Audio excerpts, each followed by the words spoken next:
अरे सुनिए, एक बहुत बड़ी प्रॉब्लम में फंस गए हैं, हमें आपकी हेल्प की जरूरत है, कोई सोल्यूशन हो तो बताइए। बताओ। अरे जैसा कि आप लोग के हिसाब से आप लोग को लगता है कि हमें टेंशन लेने की आदत है ना, बिना टेंशन के हमारा कोई दिन ही नहीं निकलता है। तो अब आज ये हुआ है कि सुबह से 10 बजे से लेकर और 3 बजे तक तो हमने सारी टेंशन ले ली कि भाई नाश्ते की टेंशन, बच्चों को स्कूल भेजने की टेंशन, उनके टिफिन की टेंशन, मम्मी जी के तानों की टेंशन, सब ले ली।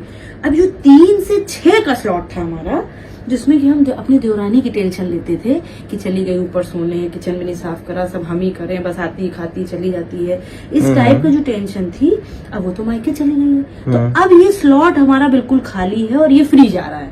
तो इस स्लॉट में हम कौन सी टेंशन ले, ये आप बताइए। बच्चों के एग्जाम वाली देख लो ना। बच्चों के एग्जाम हो गए ना, वही तो हम कह रहे हैं कि आपको तो लोगों को कोई मतलब है नहीं कि कब एग्जाम हो कब क्या हो, सबकी टेंशन तो हम लिए रहते हैं। लेकिन जो है अब इस समय हम कौन सी ले, अब मानो शाम के नाश्ते की अगर हम ले लें तो वो स्लॉट खाली हो जाएगा, रात के खाने की टेंशन हम रात को लेंगे। अच्छा, इस समय हम आपसे बहस भी नहीं कर सकते क्योंकि वो हम आराम से करते हैं, जो सारा काम निपट जाता है रात में, वरना रात का स्लॉट खाली हो जाएगा। हाँ तो देखो भैया, बहस इस समय हम भी नहीं कर सकते, हमें भी जाना है। वही कह रहे ना, इस समय आराम से हो ही नहीं पाएगी बहस, तो वो समय रात ही का ठीक है। तो इस समय हम कौन से, आपके पास कोई हो छोटी मोटी तो दे दीजिए, कोई स्टैंड बाय में रखी हो आपने कि इस समय इसको ये सुनाएंगे बात, वो करेंगे। नहीं, अब स्टैंड बाय में हमारे पास तो कोई फिलहाल नहीं है।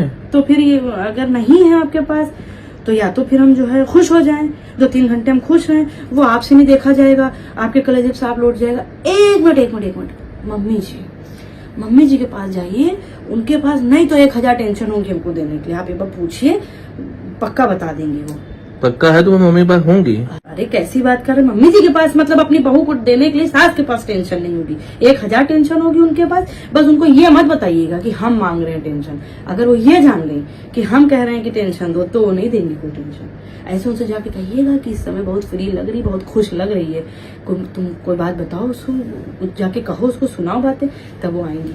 और अगर जो है कोई चीज बाई चांस उनके पास नहीं निकलती है तो उनसे कोई पुरानी बात उनको याद दिला दीजिएगा कि शादी में उनकी मम्मी ने इसका टीका नहीं करा था, उनके पापा ने ये सामान नहीं दिया था, उसका वो बखेड़ा खड़ा कर। चलो देखते हैं, अगर तुम्हारे तमन्ना तुम देख ही ले रहे हैं, ठीक है।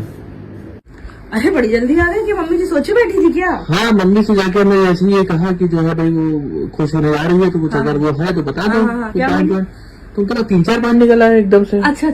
हाँ, तो उन्होंने जो है सबसे, लेकिन कहा ये सब ठीक है, लेकिन उन्होंने बिट्टू दीदी को फोन कर दिया, फिर वो 3 दिन के लिए आ रही है।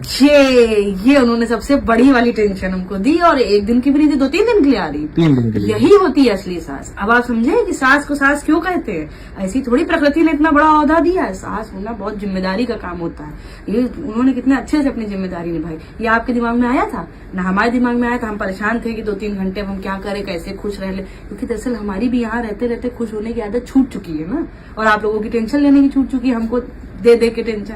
अभी हम खुश हो जाते तो उल्टा हो जाता, आप लोग को टेंशन हो जाती। तो मम्मी जी के रहते हैं हम खुश हो सकते हैं वाला। थैंक गॉड मुझे इतनी अच्छी सास मिली, सास ही होती है। कब आ रही है? 1 घंटे में आ जाएगी। ठीक है।